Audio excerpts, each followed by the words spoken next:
আসসালামু আলাইকুম। অনার্স পরীক্ষার্থীরা, আপনারা যারা দ্বিতীয় মেরিটের জন্য অপেক্ষায় আছেন, তো আপনাদের একটা কোশ্চেন খুব বেশি কমন। সেটা হচ্ছে যে আপনি জাতীয় বিশ্ববিদ্যালয় ভর্তি পরীক্ষায় 40, 45, 50 এর ভিতরে মার্ক তুলেছেন, তো এই মার্কে আপনার দ্বিতীয় মেরিটে সাবজেক্ট আসবে কিনা, এই কোশ্চেনটা খুবই কমন। এবং আপনারা স্ক্রিনে দেখতে পাচ্ছেন যে কত পরিমাণ কমেন্ট আসছে এটা নিয়ে, যে ভাই আমি এত নাম্বার পেয়েছি, আমার জিপিএ এত, আমি এই সাবজেক্ট চয়েস দিয়েছি, আমার কি অমুক কলেজে সাবজেক্ট আসবে কিনা, এরকম বহুত কোশ্চেন। ঠিক আছে, এই সবগুলো কোশ্চেনের জন্যই আজকে আমি ভিডিওটা নিয়ে আসলাম।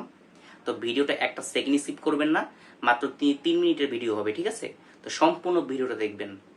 চলেন ভিডিওটা শুরু করা যাক।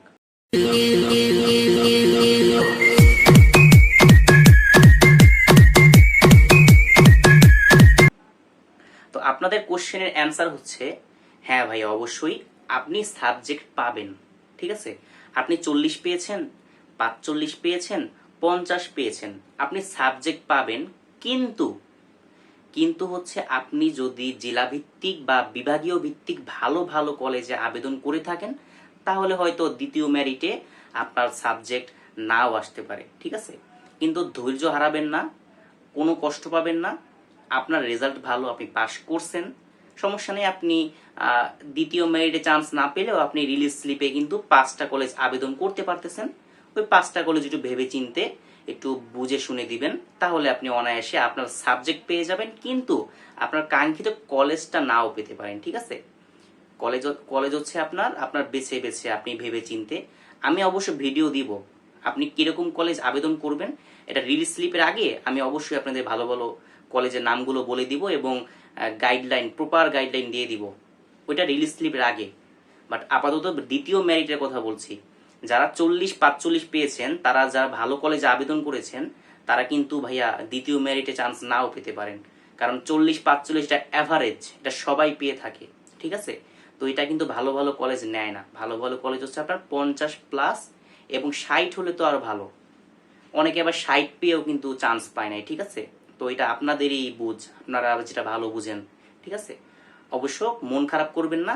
40, 45, 50 পেয়ে, হ্যাঁ 50 যারা পেয়েছেন, 50, 48, তাদের আশা রাখেন তারা পেতে পারেন। ঠিক আছে, এটা আবার সাবজেক্ট চয়েসের উপর নির্ভর করে এবং সবচেয়ে বেশি লাকের উপর নির্ভর করে। আপনার লাক ভালো থাকলে কিন্তু পেতে পারেন, আর ব্যাড লাক হলে তো আর কিছু করার নাই। ঠিক আছে, তো এইটা হচ্ছে উত্তর। 40, 45-এ ভাই আর সম্ভাবনা নাই। দ্বিতীয় মেরিটে এত কমে হয় না আসলে, বুঝছেন। প্রশ্ন যদি সহজ আসছে, প্রশ্ন কিন্তু অ্যাভারেজে সহজই আসছে। আর যারা 50 বা 48 পেয়েছেন, তারা ইনশাল্লাহ সাবজেক্ট পেতে পারেন। বাট এইটাও নির্ভর করবে সাবজেক্ট চয়েসের উপরে। ঠিক আছে, তো আজকের ভিডিও এই পর্যন্তই। সকলে ভালো থাকবেন। আর আরো কোনো প্রশ্ন থাকলে স্ক্রিনে হোয়াটসঅ্যাপ নাম্বার আছে, ওখানে মেসেজ দিবেন অথবা কমেন্ট করবেন। আমি তো প্রত্যেকটা কমেন্টে রিপ্লাই দিই, তাই না? প্রত্যেকটা কমেন্টে রিপ্লাই দিই। তো আজকে এই পর্যন্তই। আসসালামু আলাইকুম।